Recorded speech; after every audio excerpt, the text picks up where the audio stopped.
Bismillahirrahmanirrahim. Assalamualaikum warahmatullahi wabarakatuh. Alhamdulillahi rabbil alamin alladzi hadana lil iman wal islam wa khassana bi syariati Muhammadin khairil anam. Asyhadu an la ilaha illallah wahdahu la syarika lah wa asyhadu anna Muhammadan abduhu wa rasuluh. Allahumma salli ala Muhammadin wa ala alihi wa ashabihi ajma'in, amma ba'du. Alhamdulillah, Bapak-bapak, Ibu-ibu, kaum muslimin wal muslimat rahimakumullah, bersyukur kepada Allah karena pada malam yang berbahagia ini kita semua dikaruniai nikmat sehat, nikmat sempat, termasuk curahan limpahan nikmat iman dan Islam. Sholawat dan salam semoga tetap tercurah kepada junjungan kita Nabi Muhammad sallallahu alaihi wasallam, Nabi yang telah diutus ke tengah-tengah umat manusia menyampaikan risalah yang mulia, risalah yang hak, yaitu Ad-Dinul Islam. Alhamdulillah, Bapak Ibu yang berbahagia, kalau panjenengan masih ingat, terakhir kita membahas makna ayat 21 surat Ali Imran. Ini nama suratnya Ali Imran, tetapi sampai di ayat 22 yang kita kaji pada malam hari ini belum juga bicara soal keluarga Imran. Bapak-bapak, ibu-ibu yang dimuliakan oleh Allah, saking baiknya konsep ajaran kandungan Islam itu, di ayat 20 kalau panjenengan masih ingat, di sana terdapat ayat yang memerintahkan kepada kita semua untuk mendakwahkan Islam. Aslamtum fa in aslamu faqad ihtadaw. Maukah kalian berislam? Karena sesungguhnya apabila kalian berislam, sungguh kalian mendapatkan hidayah dari Allah. Jadi sebetulnya kita semua dengan segala profesi kita masing-masing sebetulnya adalah seorang da'i, yaitu orang yang mengajak orang lain menjadi muslim. Bapak Ibu yang dimuliakan oleh Allah, di ayat 21 itu adalah ayat yang mengingatkan kepada kita semua bahwa ketika kita menjadi seorang da'i, orang yang menyeru, maka itu bukan berarti tidak ada halangannya, bukan berarti tidak ada tantangannya. Tantangannya sangat besar. Ayat itu menyebutkan, A'udzu billahi minasyaitonir rajim. Innal ladzina yakfuruna biayatillah. Jadi penghalang terbesar kita dalam mendakwahkan Islam itu datang dari orang-orang yang mengingkari ayat-ayat Allah. Apa yang mereka lakukan dulu? Wa yaqtulunan nabiyyina bighairi haq. Dulu mereka telah membunuh para nabi. Wa yaqtulunal ladzina ya'muruna bil qist. Bahkan tidak hanya membunuh para nabi, membunuh para pewarisnya, bahkan orang-orang yang mengajak untuk menegakkan keadilan juga mereka menjadi bagian dari sasaran kebencian, sasaran ketidaksenangan orang-orang yang yakfuruna bi ayatillah. Nah, bapak-bapak, ibu-ibu yang dimuliakan oleh Allah, dalam konteks itulah ayat berikutnya kita mengkaji ayat itu yang kemudian kami memberikan judul dua kerugian besar terhadap mereka yang mendustakan ayat-ayat Allah. Di ayat 22 Allah berfirman, ulaika alladzina habitat a'maluhum fid dunya wal akhirah wa ma lahum min nasirin. Kalau kita terjemahkan, ulaika alladzina habitat a'maluhum, mereka itulah yang yakfuruna bi ayatillah tadi, adalah orang-orang yang habitat a'maluhum, usahanya sia-sia di dunia, fid dunya wal akhirah, di dunia dan di akhirat. Wa ma lahum min nasirin, dan tidak ada satu kekuatan pun yang dapat menjadi penolong mereka. Kaum muslimin dan muslimat yang dimuliakan oleh Allah, mereka tadi yang yakfuruna bi ayatillah, yang mengingkari ayat-ayat Allah, bahkan membunuh nabi-nabinya, termasuk memusuhi dan membunuhi para pewarisnya, itu adalah orang-orang yang habitat a'maluhum, sia-sia perjuangan mereka itu, baik di dunia maupun di akhirat. Mereka mengingkari ayat Allah, membunuh nabi, bahkan membunuh orang-orang yang mendakwahkan ayat-ayat Allah. Nah, kalau semua itu mereka lakukan agar ayat-ayat Allah itu hilang dari permukaan bumi ini, itu salah besar. Kalau tujuannya memerangi nabi, memerangi para pewaris nabi, bahkan membunuh orang-orang yang menegakkan keadilan, kalau tujuannya agar Islam itu hilang, agar ayat-ayat Allah itu dilupakan oleh manusia, mereka salah besar. Mengapa demikian? Karena usaha mereka akan sia-sia. Meski mereka telah berupaya dengan segala kemampuan, dengan segala tipu daya, dengan segala strategi, tetap saja kalimah Allah tidak akan pernah hilang dari muka bumi ini. Kalau misalnya hilang, berarti itu tanda apa, Pak? Misalnya di bumi ini tidak ada lagi orang yang mengenal Allah, tidak ada lagi orang yang mengetahui ajaran agama, itu berarti tanda dunia akan kiamat. Ya. Dua kerugian yang tadi kita maksudkan itu, pertama adalah ulaika alladzina habitat a'maluhum. Mereka itu adalah orang-orang yang usahanya sia-sia. Usaha mereka di dunia ini sia-sia sebab buktinya kalimat Allah tetap kokoh dan kuat. Ya. Usaha mereka sekali lagi di dunia ini dikatakan sia-sia karena toh para pewaris-pewaris Nabi tetap mendakwahkan ajaran Islam. Orang-orang yang dianugerahi oleh Allah hati dan pikiran yang bersih juga menyuarakan kebenaran dan keadilan. Maka dengan dua fakta itu disebutkan bahwa ulaika alladzina habitat a'maluhum. Nah, dari mana kita mengukur bahwa kalimat Allah itu tetap tegak di muka bumi ini?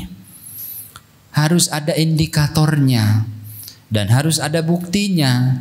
Maka salah satu bukti yang bisa kita ajukan adalah bahwa dengan mengukur jumlah umat Islam.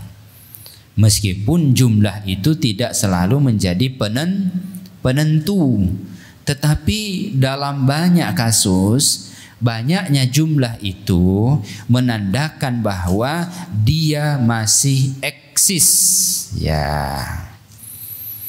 Jadi sekali lagi, banyaknya jumlah itu satu indikator bahwa sebuah kekuatan itu tetap eksis. Nah, kita lihat Pak, jumlah umat Islam Kalau kita ya merujuk pada ya beberapa riset begitu, jumlah umat Islam ini makin tahun cenderung meningkat. Ya, cenderung meningkat. Kalau di Indonesia ini pertumbuhannya karena ya kelahiran. Kalau di Eropa pertumbuhan jumlah umat Islam itu karena konversi agama. Artinya banyak yang menjadi mu'allaf. Nah, kita lihat Pak hasil riset World Population Review. Jadi di tahun 2010 lembaga ini lembaga dunia itu mendapatkan jumlah bahwa manusia saat itu jumlahnya 6,9 M. Saya ulang 6,9 M. Sekarang 2023. Mestilah data itu sudah sedikit ada perubahan. Sebanyak 1,9 M itu tercatat sebagai Muslim. Nah, ini dari sisi agama. 1,9 M itu adalah Muslim. Berarti yang tidak Muslim berapa Pak? 5 M.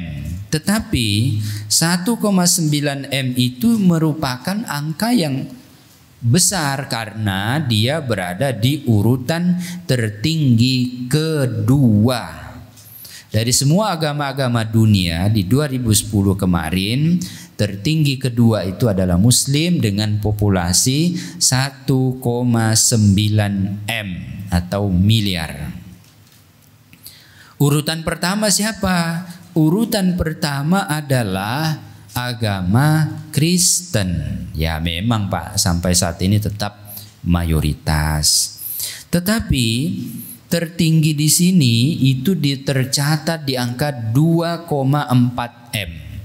1,9 dan 2,4. Tapi jangan lupa 2,4 M itu adalah gabungan dari Protestan dan Katolik. Ya, dua agama ini ya memang dikategorikan sebagai agama, sebab konon perbedaannya sangat besar.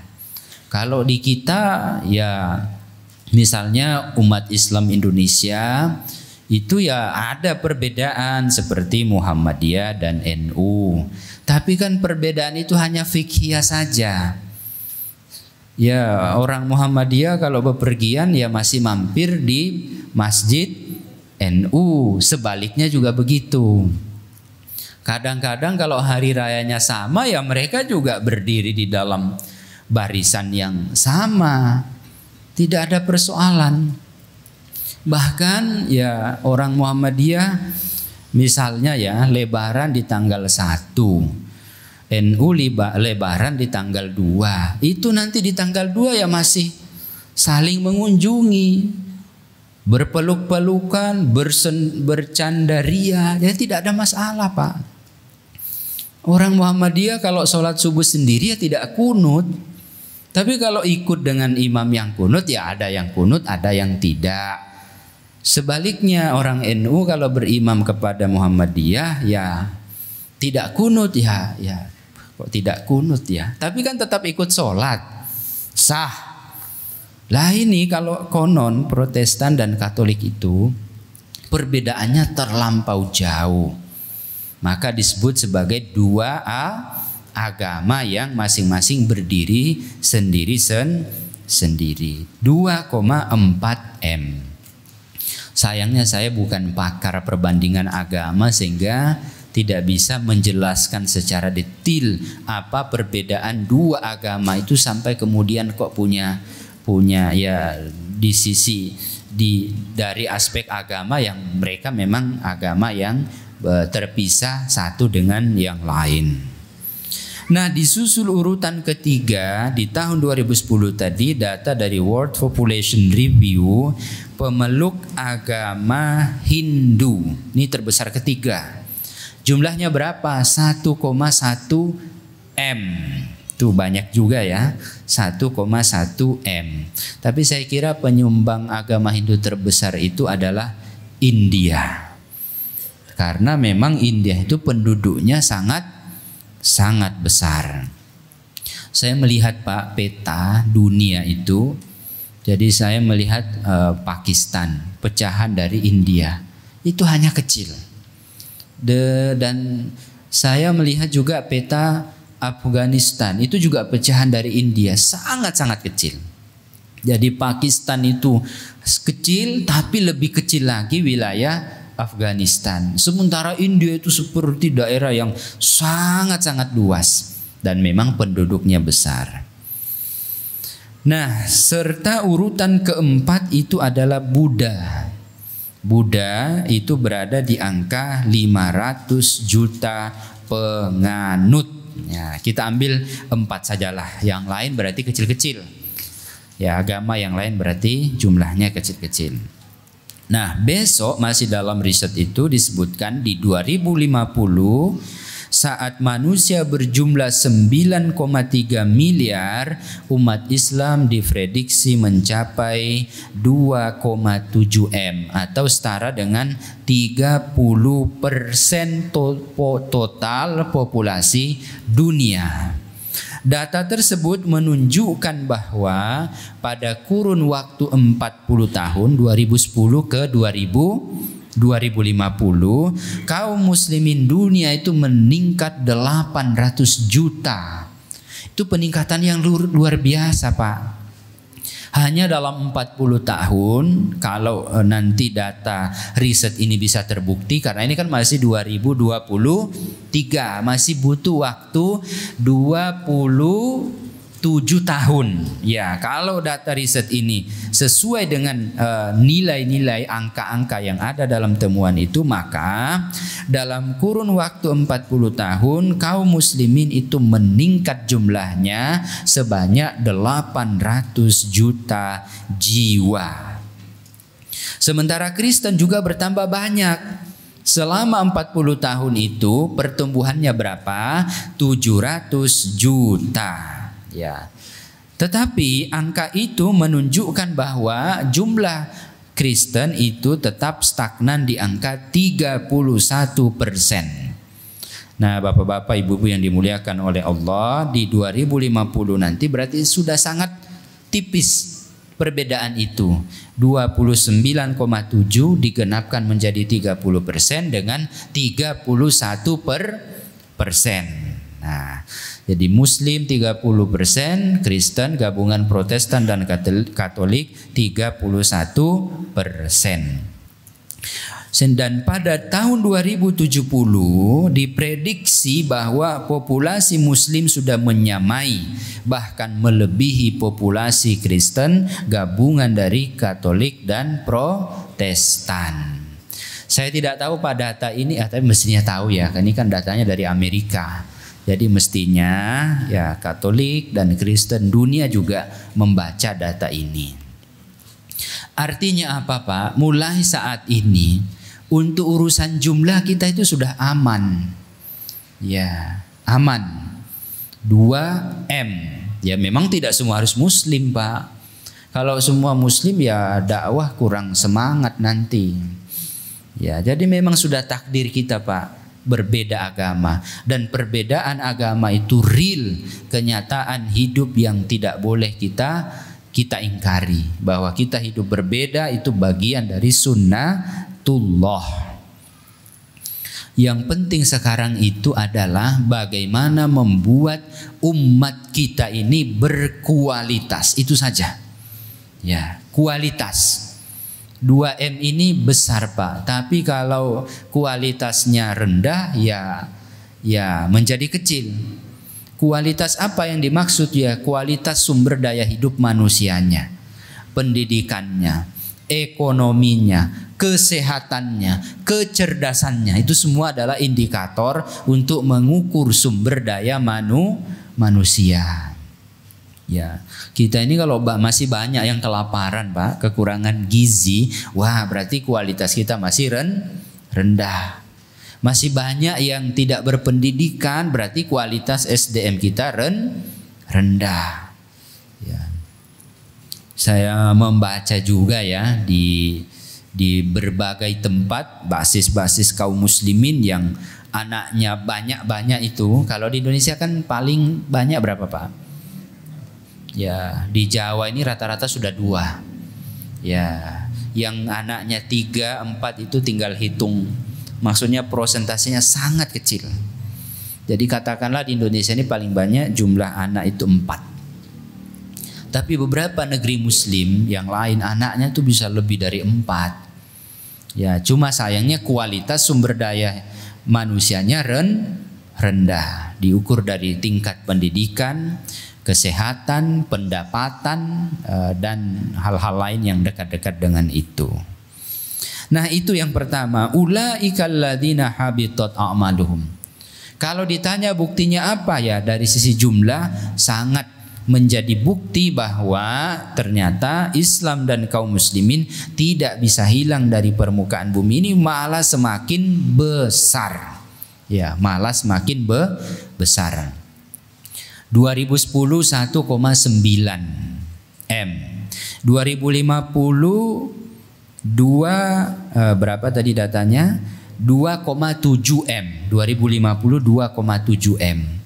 2070 diprediksi jumlahnya sama dengan 2 gabungan agama besar, Kristen Protestan dan Kristen Katolik. Ya, jadi itu prediksi Pak. Ya, besok ini bisa dibuktikan oleh mereka yang masih hidup di tahun 2070. Ya. Kalau 2050 kan berarti masih 27 tahun lagi. Kalau saya usia panjang insya Allah masih dapat lah itu ya. Kalau usianya panjang.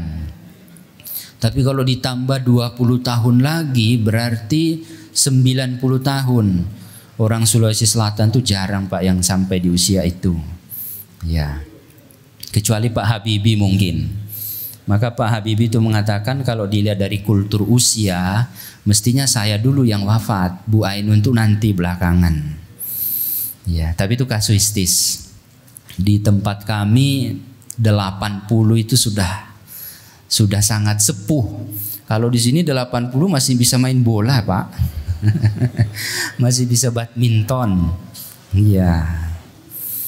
Baik Bapak Ibu yang dimuliakan oleh Allah, kita lanjut. Lalu kerugian kedua yang didapatkan oleh alladzina yakfuruna bi ayatillah itu apa?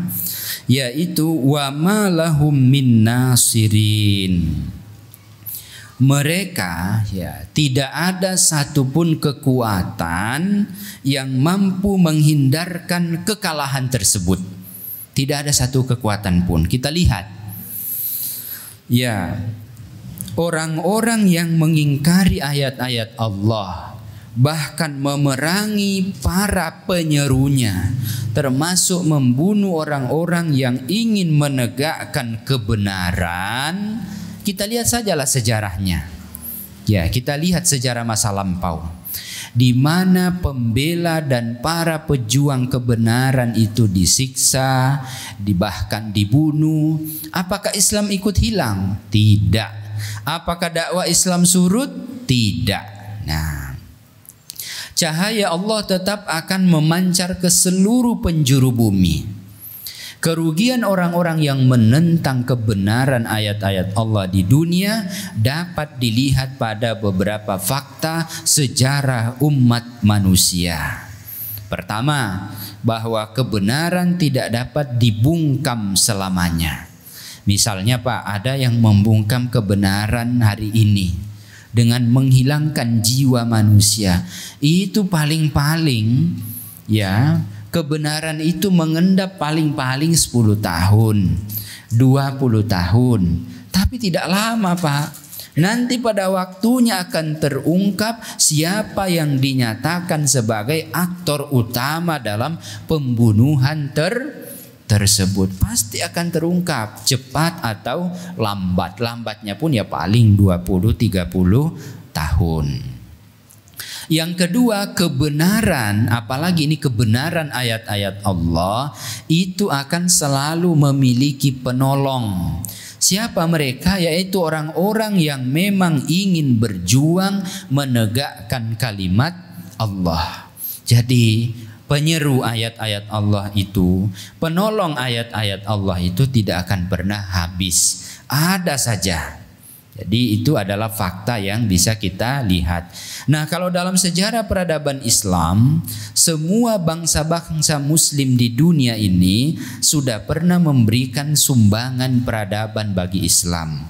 Kita lihat Pak, ada bangsa Arab, jelas. Bangsa Arab melalui kekhalifahan Bani Umayyah, ya, dan juga sebahagian dari kekhalifahan Bani Abbasiyah.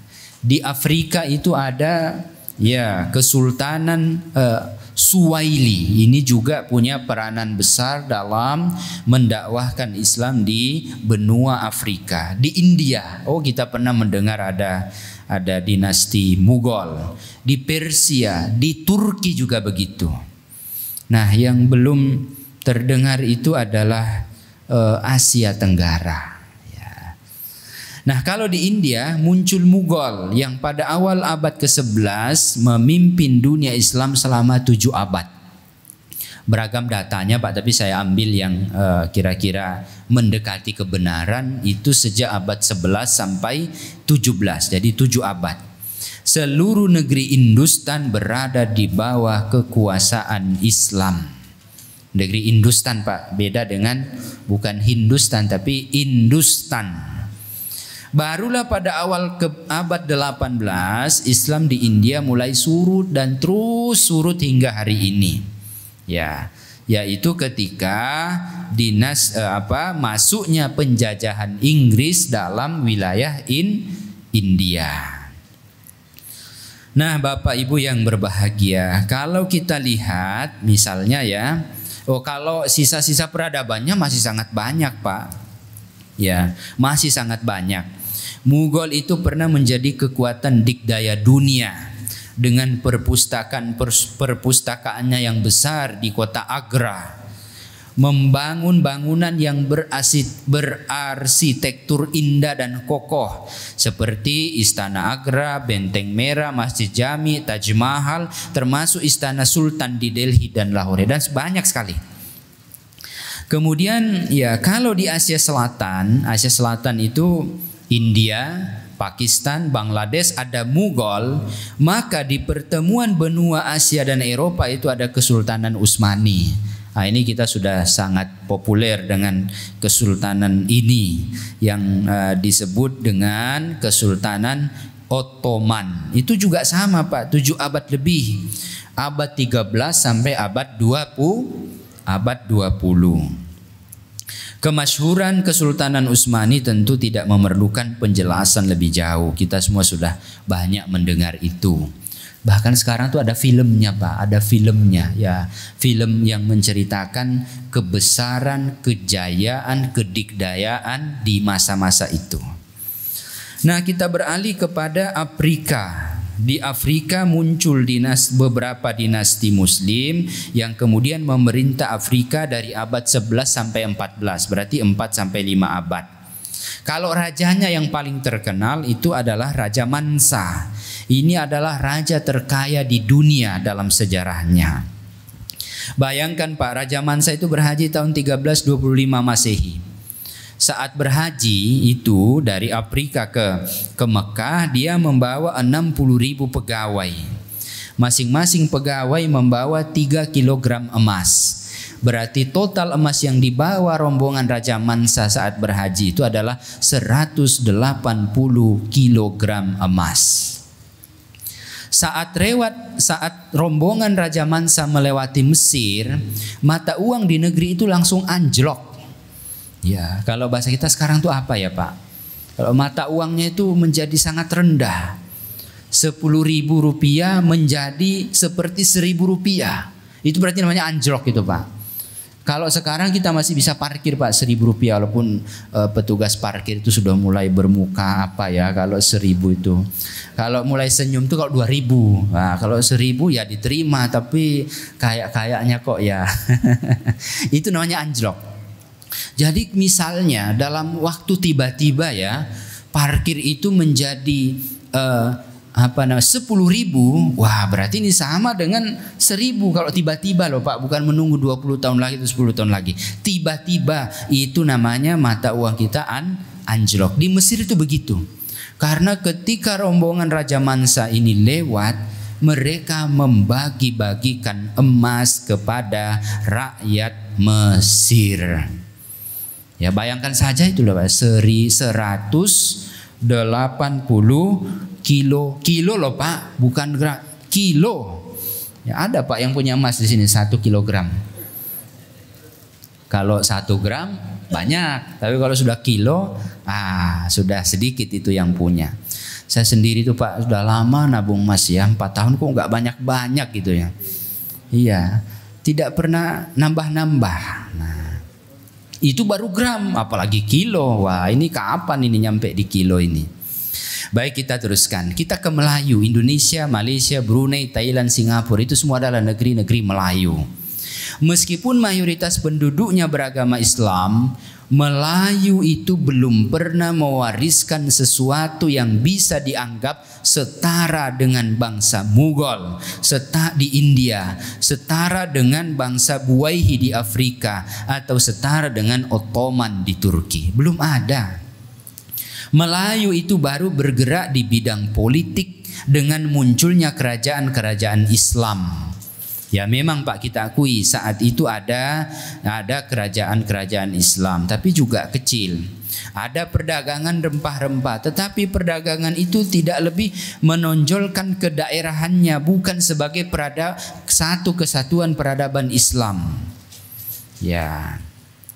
Sehingga ke depan Asia Tenggara ini, terutama Indonesia yang ada di dalamnya, insya Allah diharapkan menjadi front office-nya dunia Islam. Ya, mengapa begitu? Ya, karena ke depan ya pusat ekonomi dunia itu katanya, konon ini menurut para pakar, pusat ekonomi dunia itu adalah Asia. Dan pintunya Asia itu adalah Asia Tenggara. Indonesia berada di dalam Asia Tenggara. Maka mudah-mudahan masa depan ya peradaban Islam itu menjadi milik umat Islam Melayu. Apakah Indonesia, apakah Brunei, apakah Thailand, apakah Malaysia, apakah apalagi Singapura atau negeri-negeri yang berdekatan dengan itu. Bapak Ibu yang berbahagia, waktu sebentar lagi selesai. Kita kembali kepada ayat tadi. Ulaikal ladzina habitat a'maluhum. Di dunia usahanya sia-sia. Kenapa? Karena ayat-ayat Allah bukannya semakin redup, malah tambah besar dari waktu ke waktu. Bahkan saat ini kabar-kabar dari kota-kota besar jantung Eropa itu seperti London, ya Paris, Perancis, Berlin, Jerman, dan seterusnya itu menyebutkan perkembangan Islam yang sangat menggembirakan. Sementara di akhirat nasib mereka sudah jelas. Ayat-ayat Al-Quran berbicara tentang habitat a'maluhum itu selalu disebutkan secara tegas, wa ulaika humul khasirun. Ini orang-orang yang menentang ayat-ayat Allah ini, ujung-ujungnya ulaika humul khasirun, menjadi umat yang rugi. Wa finnarihum khalidun, itu di surat At-Taubah ayat 17. Di neraka mereka menjadi ashabun nar yang kekal. Hal yujzauna ila ma kanu ya'malun, ya pasti mereka akan dibalas itu. Tidak mungkin di hari akhir alladzina yakfuruna bi ayatillah itu selamat dari balasan Allah. Ya, fa asbahu khasirin, Al-Maidah ayat 53. Di akhirat nanti mereka menjadi umat yang sangat merugi. Wa ulaika ashabun nari hum fiha khalidun, Al-Baqarah 217 sama. Jadi semua ayat-ayat yang menjelaskan, menceritakan tentang orang-orang yang mendustakan ayat-ayat Allah itu semua mengarah pada informasi bahwa di akhirat mereka adalah orang-orang yang celaka, mereka adalah orang-orang yang rugi. Nah, kalau di dunia mereka tidak mampu memadamkan cahaya ayat-ayat Allah, di akhirat juga mereka tidak dapat melarikan diri dari pembalasan Allah, ya sudah barang tentu itu dimasuk pada maksud ayat wa malahum min nasirin.